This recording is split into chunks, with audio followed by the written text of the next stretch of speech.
अल्हम्दुलिल्लाहि रब्बिल आलमीन वस्सलातु वस्सलामु अला सय्यिदिल अंबियाइ वल मुरसलीन वल मलाइकतिल मुक़र्रबीन वल खुलफ़ाइर राशिदीन अलैना व अलैहिम अजमईन अम्मा बाद। अऊज़ु बिल्लाहि मिनश शैतानिर रजीम बिस्मिल्लाहिर रहमानिर रहीम। क़ाल अल्लाहु तबारक व तआला फ़स्अलू अहलज़ ज़िक्रि इन कुन्तुम ला तअलमून। सदक़ल्लाहुल अज़ीम। मोहतरम सामिईन व नाज़रीन, अस्सलामु अलैकुम व रहमतुल्लाहि व बरकातुहू। उम्मीद है कि आप सब बख़ैर व आफ़ियत होंगे।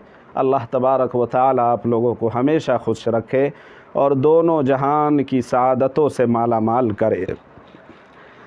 सामिईन, आज की इस वीडियो में एक बहुत ही अहम मसला जो हमारे मुस्लिम माशरे के अंदर ये बात सुनने को मिलती ही रहती है कि उमूमन हमारे नौजवान और ख़वातीन हज़रात की ज़ुबान पर ये बात रहती ही है और सुनने को मिलती है कि अगर कोई बंदा वज़ू कर लेता है और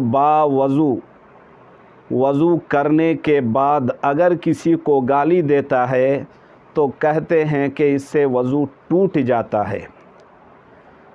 और बारहा मेरी कानों में भी ये आवाज़ आई है, मैंने भी सुना है, मुझसे भी लोगों ने तज़किरा किया है कि फ़लाँ ने वज़ू के बाद गाली दे दिया, अब इसका वज़ू रहा नहीं, और जब वज़ू नहीं रहा तो उसकी नमाज कैसे हो सकती है। तो क्या कुछ मसला है, क्या वाक़यातन वज़ू करने के बाद गाली देने से वज़ू टूट जाता है या नहीं टूटता है, क्या ये बात सही है या गलत है। ये तमाम बातें बितफ़सील आज की इस वीडियो में बताई जाएगी, पूरा मसला समझाया जाएगा। और आपसे छोटी सी रिक्वेस्ट है कि आप हमारे चैनल को ज़्यादा से ज़्यादा सब्सक्राइब करें, वीडियो को लाइक करें, कमेंट करें और दूसरों को ज़्यादा से ज़्यादा शेयर करें। चलिए अल्लाह का नाम लेके वीडियो शुरू करते हैं। मसला जवाबन अर्ज़ है कि गाली देना ये ख़ुद जो है ना ऐब वाली बात है, गलत बात है, गंदी बात है और ये फ़ितरत के ख़िलाफ़ है। एक मुसलमान मिन हैसुल कामिल ईमान वाला मुसलमान होने की हैसियत से मुसलमान की ये शान नहीं है कि कोई भी मुसलमान किसी मुसलमान व्यक्ति को, किसी इंसान को, किसी भी मनुष्य को, खुसूसन कि वो मुसलमान हो और वो गाली देता है तो ये एक मुसलमान की शान नहीं है, उसकी पहचान नहीं है। मुसलमान की पहचान और उसकी आन बान शान तो ये है कि मुसलमान अपनी ज़ुबान किसी भी हद तक चले जाए, मामला कुछ भी हो जाए, अपनी ज़ुबान दराज नहीं करता है, अपनी ज़ुबान को किसी की शान में गंदी नहीं करता है, गलत हरकत नहीं करता है, अपनी ज़ुबान को पलीद नहीं करता है, गालम गलोज से, सब्बो शितम से पूरी तरह एहतराज़ इज्तिनाब करता है, बचने की पूरी कोशिश करता है। जनाब मुहम्मद रसूलुल्लाह सल्लल्लाहु अलैहि वसल्लम की हदीस है, सिबाबुल मुस्लिमी फुसूकुन व क़ितालुहु कुफ्र, के किसी भी मुसलमान का किसी मुसलमान को गाली देना, सब्बो शितम करना, उसके लिए अपनी ज़ुबान को पलीद करना, गंदी करना, ज़ुबान को तूल देना, लंबी करना, ये मुसलमान के लिए गाली अगर देता है तो ये फ़िस्क़ है, गुनाह वाला अमल है। एहतराज़ इज्तिनाब करना चाहिए, जायज़ नहीं है कि कोई मुसलमान किसी मुसलमान की शान में गुस्ताखी करे।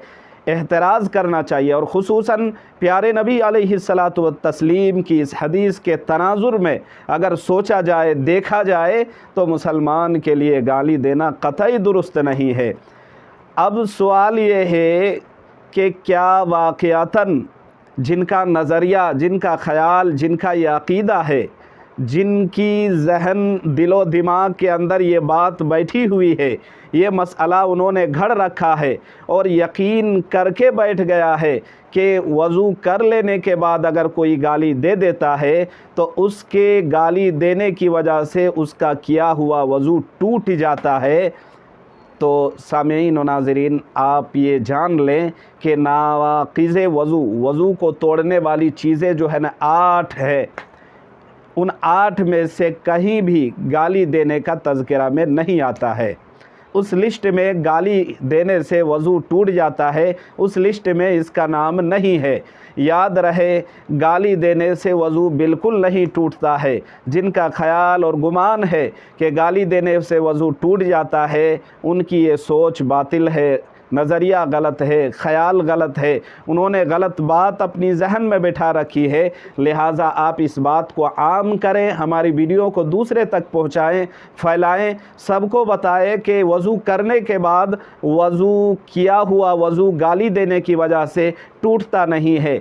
लेकिन एक बात ज़रूर है, फ़ुक़हा कराम ने लिखा है कि अगर कोई बंदा वज़ू कर लेने के बाद किसी को गाली दे देता है तो इससे वज़ू तो नहीं टूटता, मगर इतनी बात ज़रूर है कि मुस्तहब अमल है, मुस्तहब अमल है कि वज़ू करने के बाद किसी को गाली दे दे तो मुस्तहब अमल है कि दोबारा वज़ू कर ले।